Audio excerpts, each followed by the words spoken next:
नमस्कार। आज हम बिहारी कवि के शेष रहे दोहों पर विचार करेंगे।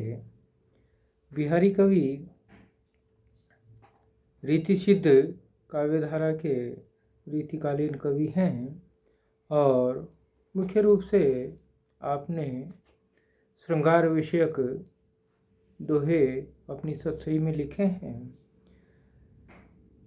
कवि बिहारी किसी नायिका के रूप और सौंदर्य की चर्चा करते हुए उसकी श्रृंगार विषयक अभिरुचियों और उसके रूप का वर्णन करते हुए कहते हैं, पाई पाई महावर उदेन को नाइन बैठी आए, फिर जानी महावरी एडी मीडत जाए। वे कहते हैं कि किसी सुंदर नायिका के पाँव में महावर लगाने के लिए कोई नाइन आकर बैठी, लेकिन नायिका चूंकि स्वाभाविक रूप से ही सुंदर है और उसकी एड़ियाँ भी स्वाभाविक रूप से सुंदर है, लालिमा युक्त है, इसलिए फिर जाने महावरी, वो ये नाइन को इस बात का भ्रम हो जाता है कि उसने नायिका के पाँव में महावर लगा दी है और यही सोच कर फिर बार बार एडी मीडत जाए, एडी को रगड़ती ही रहती है।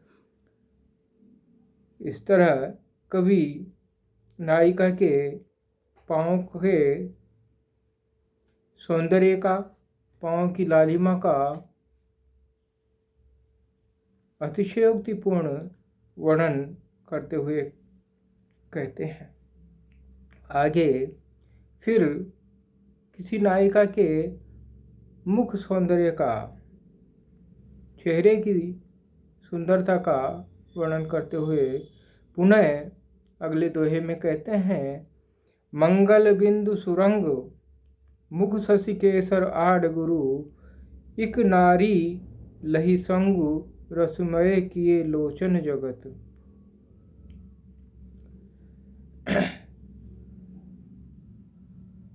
नायिका के रूप की चर्चा करते हुए कवि कहते हैं, मुख शशि, मुख रूपी, चेहरे रूपी चंद्रमा पर, केसर आड़ गुरु, केसरिया रंग के दो आड़ी रेखाएं और उन आड़ी रेखाओं के ऊपर मंगल बिंदु सुरंग, लाल रंग की बिंदी ऐसी सुशोभित होती है मानो आसमान में एक साथ चंद्रमा, बृहस्पति और मंगल ग्रह की युति हो गई हो। एक नारी लही संग, ये सब कवि कहते हैं इस एक नायिका में ही केंद्रीभूत हो गए हैं। और रसमय किए लोचन जगत, जिस तरह आसमान में चंद्रमा, बृहस्पति और मंगल की युति होने पर जगत में, सारे संसार में आनंद ही आनंद होता है, खुशियाँ ही खुशियाँ होती है, ठीक उसी तरह ये नायिका जो सुंदर चंद्रमा के समान चेहरे वाली है, जिसने अपने चेहरे पर, अपने मस्तक पर, ललाट पर पीले रंग की दो आड़ी रेखाएं और लाल रंग की बिंदी लगा रखी है, वह देखने वाले लोगों को आनंदित करने वाली है, ऐसा कवि बिहारी जी कहते हैं। नायिका के सर्वांग सौंदर्य का चित्रण करते हुए अगले दोहे में कवि बिहारी जी कहते हैं कि वो नायिका ऐसी सुंदर है कि उसका अंग अंग जगमगाता हुआ सा दिखाई पड़ता है। वे कहते हैं अंग अंग अंग नग जगमगत दीप सिखासी देह, दिया बढ़ाए हूँ रहे बड़ो उजारो गेह। अंग अंग नग जगमगत, आंगिक सौंदर्य का वर्णन करते हुए कवि बिहारी जी कहते हैं कि उस नायिका का अंग अंग नग जगमगत, नग की तरह या रत्नों की तरह जगमगाता है। और कवि कहते हैं दीप शिखा सीधे है, उसका सारा शरीर कैसा आभा युक्त है, उसकी चर्चा करते हुए कवि कहते हैं दीप शिखा सीधे है। दीप शिखा दीपक की लो की तरह चमकने वाली सी उसकी संपूर्ण देह है, शरीर है। और कवि फिर कहते हैं कि जिस तरह दिया जलाने के बाद घर में अंधियारे का नामो निशान नहीं रह जाता, उसी तरह घर में अगर उस नायिका के होते हुए जहाँ वो नायिका है दिया बढ़ाए हूँ रहे, उस घर में दिया बुझा देने के बाद भी बड़ा उजाला रहता है। नायिका के स्वाभाविक रूप, स्वाभाविक कांति से घर प्रकाशमान रहता है। ऐसा कवि बिहारी जी उस नायिका के रूप और सौंदर्य का, सर्वांग सौंदर्य का चित्रण दीप शिखा के रूप में करते हैं। आगे कवि दोहे के माध्यम से कहते हैं कि वो नायिका स्वाभाविक रूप से इतनी सुंदर और नाजुक है कि उसके तन पर अगर उसकी शोभा की वृद्धि के लिए आभूषण पहना दिए जाते हैं तो आभूषणों का बोझ भी वो सहन नहीं कर पाती। कवि कहते हैं भूषण भार संभारी है, क्यों यह तन सुकुमार, सूधे पायन धर परे शोभा ही के भार। वो नायिका शोभा के भार से ही, सौंदर्य के बोझ से ही ऐसी लकदक है कि भूषण भार संभारिए।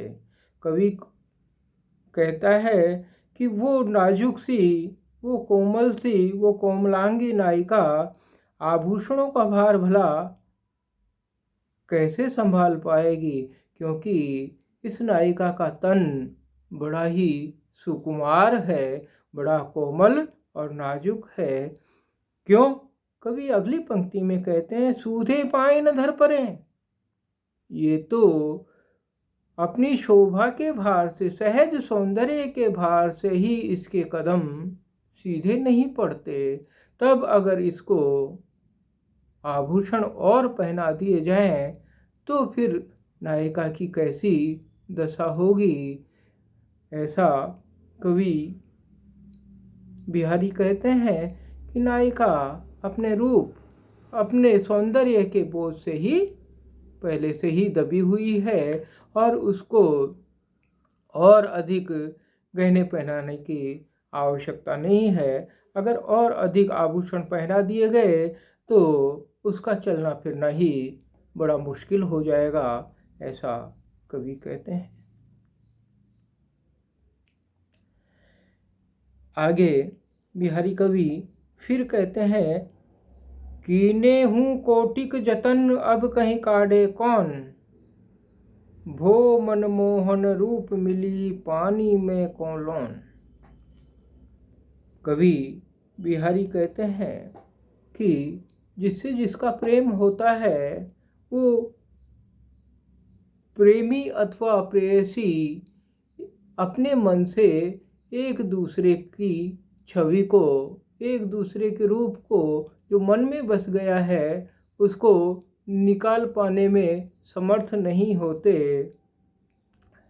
मन से किसी के प्रेम को, किसी की रूप छवि को निकाल देना बहुत मुश्किल होता है।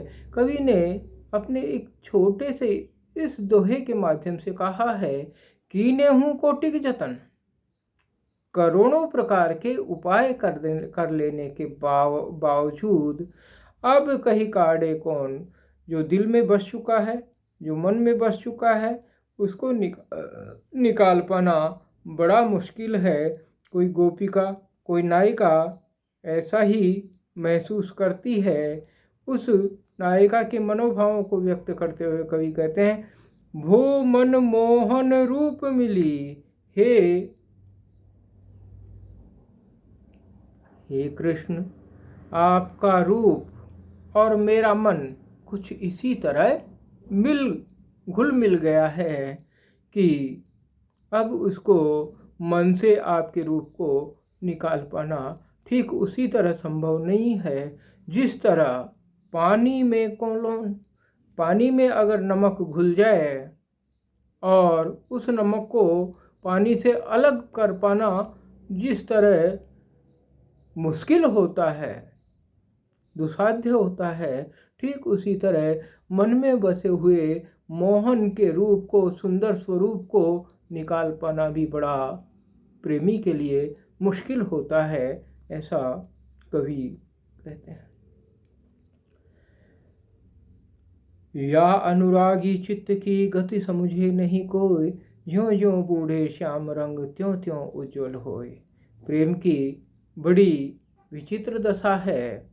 उस विचित्र दशा का वर्णन करते हुए कवि कहते हैं कि ये चित्त बड़ा अनुरागी है और इस चित्त की गति को, इस मन की गति को समझ पाना सरल नहीं है। कोई नहीं समझ पाता इस अनुरागी चित्त की गति को। कवि कहते हैं कि ज्यों ज्यों बूढ़े श्याम रंग, जैसे जैसे ये कृष्ण के रंग में रंगता है या प्रेम के रंग में रंगता है, त्यों त्यों उज्ज्वल होए, वैसे वैसे ये उज्ज्वल होता जाता है, निर्मल होता जाता है। बड़ा विरोधाभास है। कवि कहते हैं कि ज्यों ज्यों बूढ़े श्याम रंग, काले रंग में जैसे जैसे ये मन डूबता है, काले रंग का अर्थ है श्री कृष्ण के प्रेम में जैसे जैसे ये मन निमग्न होता है, वह त्यों त्यों उज्ज्वल होए, वैसे वैसे इसकी कालिमा दूर हो जाती है, कालुष्य दूर हो जाता है और ये उज्ज्वल और निर्मल होता चला जाता है। ऐसा कवि बिहारी कहते हैं। यद्यपि सुंदर सुघर पुनि सगुनो दीपक देह, तौ प्रकाश करे तितो भरिए जितो स्नेह। हालांकि कवि बिहारी कहते हैं कि कोई कितना ही सुंदर हो, कितना ही सुघड़ हो और कितना ही सुंदर दीपक जैसी देह हो, लेकिन जब तक दीपक रूपी इस सुंदर सुघड़ देह में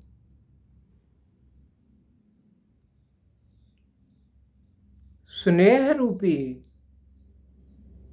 तेल नहीं होगा, तो कवि कहते हैं जैसे दीपक हो, बाती हो और तेल नहीं हो तो प्रकाश संभव नहीं होता।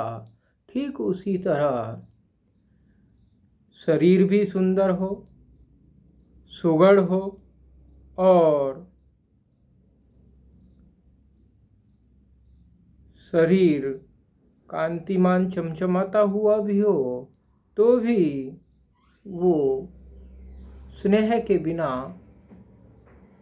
प्रेम के बिना जीवन में प्रकाश नहीं ला सकता, आनंद नहीं ला सकता, ऐसा कवि बिहारी कहते हैं।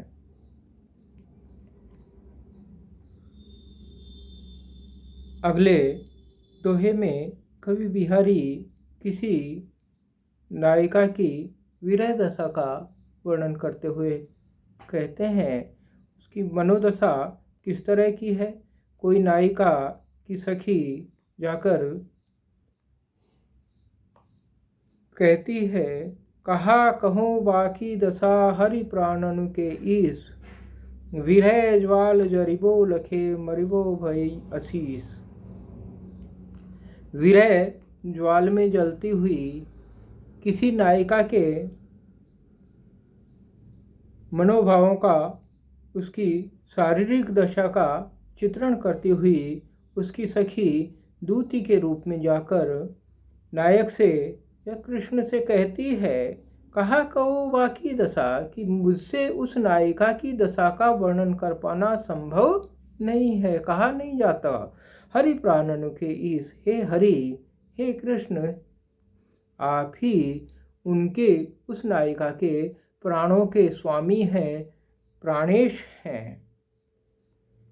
आपके बिना विरह जाल जरिबो लखे, उसको विरह की ज्वाला में जलता हुआ देखकर ऐसा लगता है कि मरिबो भई असीस, कि उसके लिए तो मरना ही सबसे बड़ा आशीर्वाद होगा। अर्थात अब उसकी ऐसी दशा और देखी नहीं जाती। इसलिए वो नायिका की सखी कहती है कि या तो आप हे कृष्ण जाकर उस नायिका को संयोग का सुख दे दीजिए, या फिर मृत्यु का आशीर्वाद ही उसको दे दीजिए, ताकि उस पीड़ा से उस नायिका को छुटकारा, विरह की ज्वाला में जलने की पीड़ा से उसे मुक्ति मिल सके, ऐसा कवि कहते हैं। आज बिहारी के इन दोहों का हमने व्याख्या की। अगली कक्षा में पुनः आपसे भेंट होगी। धन्यवाद।